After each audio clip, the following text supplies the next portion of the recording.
Hello दोस्तों, मैं doctor Gita Awasthi नई कहानी के साथ आपसे मुखातिब हूँ। दोस्तों, कभी-कभी समय ऐसा भी आता है जब हम घबरा जाते हैं, लेकिन ऐसे समय में भी हमें हिम्मत नहीं छोड़नी चाहिए। हर समस्या का समाधान होता है और यही इस कहानी में लेकर हम चले हैं। कहानी का शीर्षक है अंत का भी आरंभ होता है। कहानी प्रस्तुत करती हूँ। राकेश अभी-अभी अदालत से लौटे थे और आकर धम से पलंग पर लेट गए थे। रीमा ने समझ लिया था कि अदालत का फैसला खिलाफ हुआ है। उसने राकेश को एक गिलास में लाकर पानी दिया था। पानी पीकर राकेश ने रीमा को बेबस निगाहों से देखा था। रीमा ने राकेश के कंधे पर हाथ रखकर कहा था, कोई बात नहीं, सब ठीक हो जाएगा। हमारा छोटा सा परिवार है, हम संभालने की कोशिश करेंगे। आप तनाव में मत आइए, हम दोनों तो साथ हैं ही ना, हम रास्ता निकालेंगे। राकेश ने धीरे धीरे कहना शुरू किया था, जज साहब ने लिखा है कि उन जमीनों पर हमारा कोई कब्जा नहीं है और वो हमारी नहीं है। सब पर बड़े भाई का अधिकार माना है। लेकिन ऐसा कैसे? रीमा ने बीच में टोक कर पूछा था। पटवारी चाचा का कमाल है, बस और क्या बताएं, राकेश ने कहा था। रीमा ने पूछा था कि फैसला कहाँ है, मैं भी पढ़कर देखना चाहती हूँ। राकेश ने कहा था कि फैसले की नकल 2-4 दिन बाद मिलेगी। रात को भी राकेश ने बार बार कहने के बाद भी खाना नहीं खाया था। रीमा से भी अकेले खाना नहीं खाया गया था। दोनों बच्चों को खिलाकर खाना उठाकर उसने रख दिया था।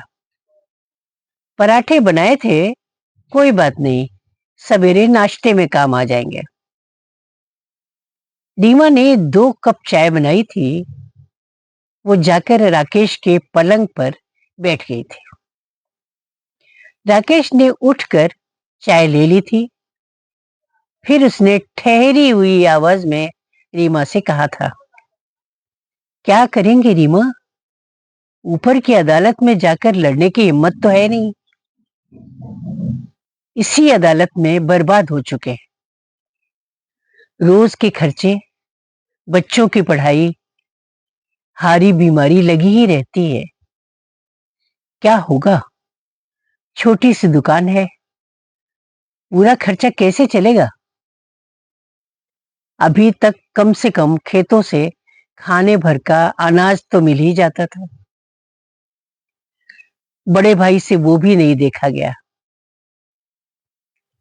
जाने किस जन्म की दुश्मनी निकाली है। अम्मा बाबूजी के जाते ही दुश्मन बन गए। हम कुछ न कुछ करेंगे, कहकर रीमा ने राकेश का माथा सहलाना शुरू कर दिया था। थोड़ी ही देर में राकेश सो गया था। दिन भर का थका हारा तो था ही। रीमा को बहुत देर तक नींद नहीं आई थी। वो सोचती रही थी कि राकेश को तो वो सांत्वना देती रहती है, परंतु उसे सांत्वना कौन देगा? मायके में भी कोई अपना पक्षधर नहीं है। माँ बाबूजी पहले ही चले गए थे। भाई भाभी की अपनी गृहस्थी है। वैसे भी वो किसी से आर्थिक सहायता का मांगना ही नहीं चाहते। सिर हमेशा के लिए झुक जाता है। रात बहुत देर से हल्की सी नींद आई थी और सवेरे वो बहुत जल्दी उठकर बैठ गई थी। सुबह 8 बजे टिंकू व मिंकू अपना टिफिन लेने किचन में आ गए थे। कोचिंग जाते थे, वो वहीं से दोनों स्कूल चले जाते थे। टिंकू ने कहा था, मम्मा, मैम का पेमेंट करना है, कल कह रही थी। हाँ, देती हूँ, कहकर रीमा ने अलमारी धीरे से खोली थी ताकि राकेश की नींद न खुल जाए। बच्चों के जाने के बाद रीमा ने सोचा था कि वो दोनों बच्चों के लिए ट्यूशन फीस 3,000 रुपए महीने देती और स्कूल फीस 6,000 रुपए। वो खुद भी तो एमएससी पास है। बच्चों को सारे साइंस से जुड़े सब्जेक्ट वो खुद ही पढ़ा सकती है। ज्यादा से ज्यादा एक बार उसे खुद भी थोड़ा सा देखना होगा। फिर उसने सोचा था कि सिर्फ बच्चे ही क्यों क्यों ना उनके दोस्तों को भी वो कोचिंग पढ़ाए। रेट कम रखेगी तो बच्चे आएंगे जरूर।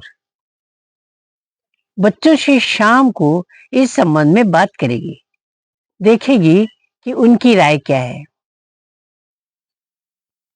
राकेश को अभी ये सब बताना टेंशन में डालना हो जाएगा।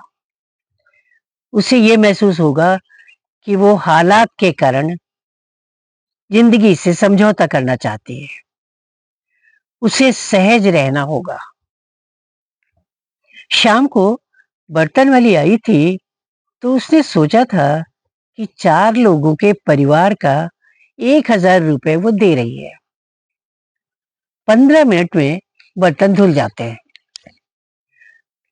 लो, 10,000 रुपए तो उसने बचा लिए, वो कमा लिए। उसे हंसी आ गई थी। प्रेस भी वो कर लेगी, यानी लगभग महीने का 1,500 रुपए। कपड़े तो वो धोती ही है। बाहर नौकरी पर जाती तो घर छोड़ना पड़ता। अभी तो घर बैठे कमाएगी। थोड़ी सी कटौती उसे वेस्टेज पर भी करनी पड़ेगी। वेस्टेज होना भी नहीं चाहिए। फ्रिज में पड़ी पड़ी सब्जी सड़ जाती है। कभी कभी लगातार कई दिन तक खाना बचता है और फेंका जाता है। दूध थोड़ा सा कम हो तो भी काम चल जाएगा।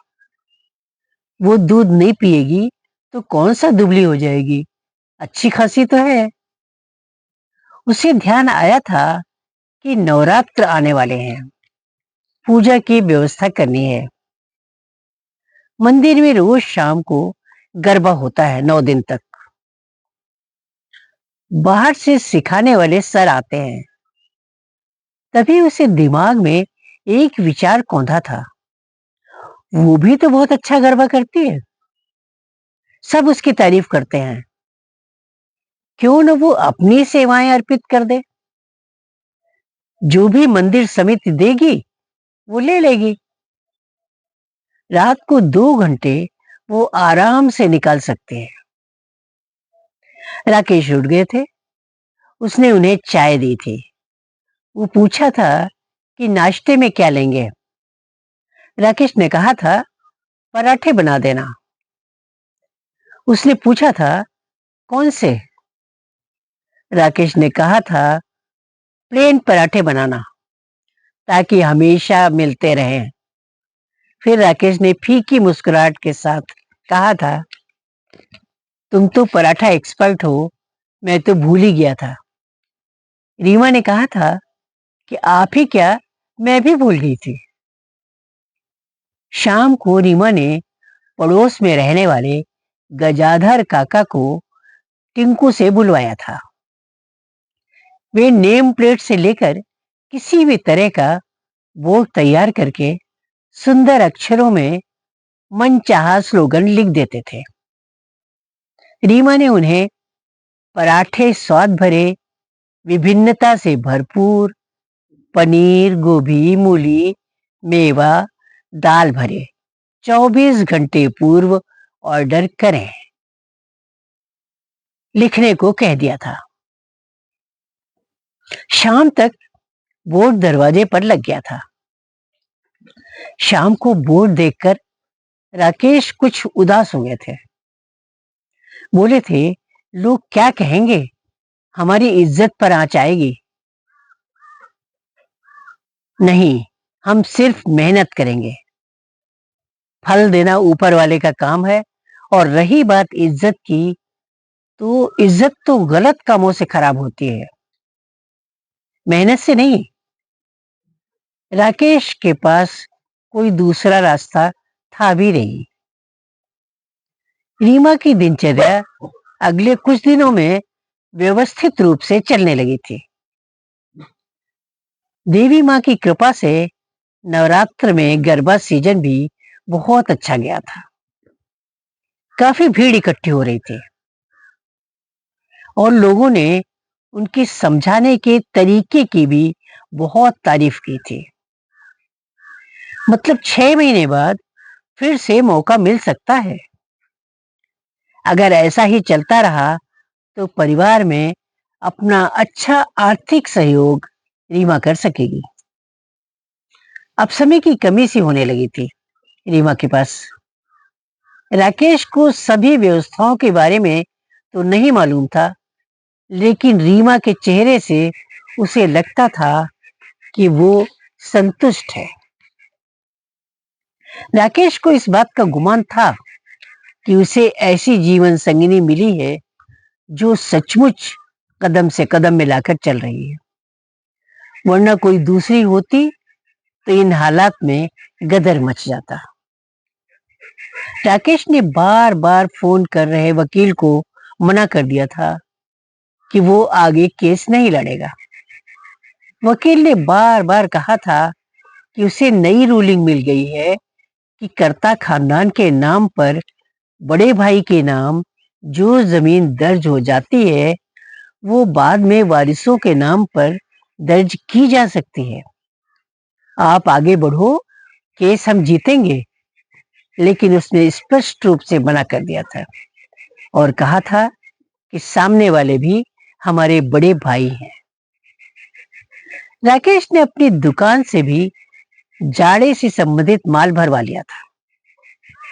माल उधार मिल जाता था और न बिकने पर वापस भी हो जाता था। ग्राहक जब वापस नहीं लौटता है तो साख भी बढ़ती है, ये राकेश अच्छी तरह जानता है।